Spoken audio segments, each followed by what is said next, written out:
Hello, my name is Susan ABELLS.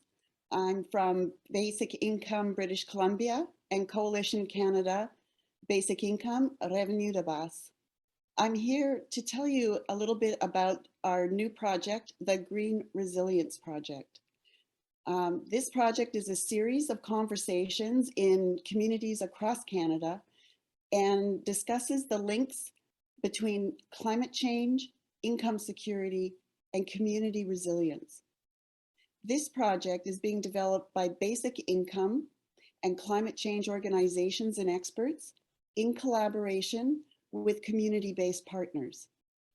The project is funded by the Government of Canada through Environment and Climate Change Canada.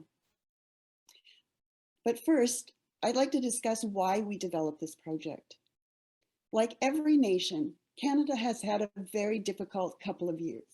The COVID-19 pandemic has taken its toll both on people and the economy, as it has in every country. The climate emergency is now upon us. We in Canada have had the worst summer on record. I live on the west coast of Canada in British Columbia on Vancouver Island in the Salish Sea. Extreme heat not only killed many people, but it also destroyed billions of tidal creatures, the ones that live in shallow waters off the coast. Our food, like the shrimp, mussels, crabs, and clams. Our iconic salmon fishery is crashing, resulting in the closure of 60% of the commercial salmon fishing industry. Our orca whales, who live in the Salish Sea, have not been seen this summer because the water is too hot and there are no salmon to eat. In the interior of our province and in the north, the boreal forests burned, and on the prairies, the drought was so severe that the hay crop failed and farmers had to destroy livestock because they couldn't feed their cattle.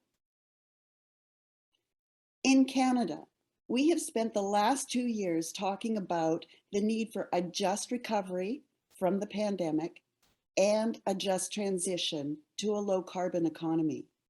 And what we are realizing is that the government policies we need to achieve both of these goals are closely linked. So as we recover from the pandemic, COVID-19 revealed that there are very deep inequalities in Canadian society and glaring holes in our social safety net. It shone a light on systemic sexism, racism, and colonialism that continue to harm us. The pandemic revealed that our social safety net is broken. Our employment insurance program is broken. In 2008, only 56% of unemployed Canadians qualified to receive employment insurance benefits. Our labor market is broken. In 2018, only 44% of millennials, despite high levels of post-secondary education, had found permanent full-time work. And who was the hardest hit when the pandemic shut down the economy? Lower paid workers in part-time, temporary, and more precarious jobs, younger workers, recent immigrants, women, particularly mothers of young children, and workers who lack the protection of a union. The principles of a just recovery include strengthening the social safety net and providing relief directly to people, prioritizing the needs of workers and communities, and building resilience to prevent future crises. We believe a basic income, a guaranteed livable income, is a cornerstone of a just recovery. And what is a just transition? It is actually a policy the federal government is developing to help fossil fuel workers transition into comparable jobs that support Canada's commitment to lower its carbon emissions to net zero by 2050. This is an important policy which fossil fuel workers and their communities need, but it is too narrowly focused. The shift to net zero means big changes for all of us. for fossil fuel workers, for farmers, for fishers, and for us, for everyone, in the ways we live, work, and consume. This transition will only be possible with policies that ease anxieties spurred by major change, particularly change that carries any risk of economic insecurity. Community resilience is, which is the community's ability to meet, respond to, and recover from major challenges like the ones brought on by climate change, is an essential part of any plan to bring greenhouse gas emissions to net zero by 2050. And income security is essential to build strong, healthy communities with the tools they need to take actions locally on all aspects of the climate crisis.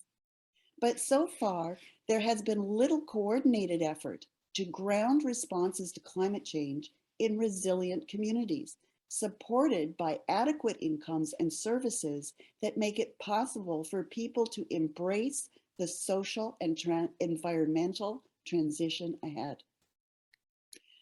So we come to the Green Resilience Project.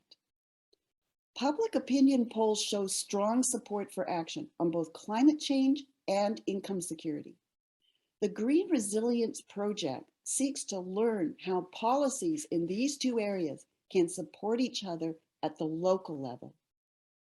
So this project is designed to explore and document the links between community resilience, income security, and the shift to a low carbon economy through a series of 25 to 35 conversations in communities facilitated by local community partners across the country. It is designed to hear community viewpoints on the ways in which income security nets, like a basic income, can help build resilience and encourage local action on all the aspects of the climate crisis, from the response to local climate impacts to the transition out of fossil fuel employment.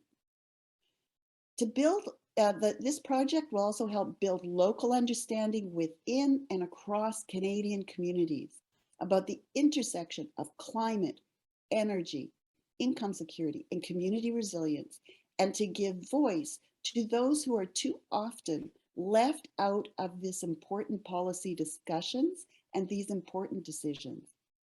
And finally, this project will serve as a starting point for local advocacy, local collaboration, and next steps in the transition. Our goal is to identify, report, and share understanding of the links and synergies between livelihoods, income security, community resilience, and the low carbon transition. We are about to begin our community conversations in October, and this project will be completed by the end of March 2022 when the final report is due. I'd like to thank you for this opportunity to share this information about the Green Resilience Project. You can find more information about our project at greenresilience.ca. Thank you.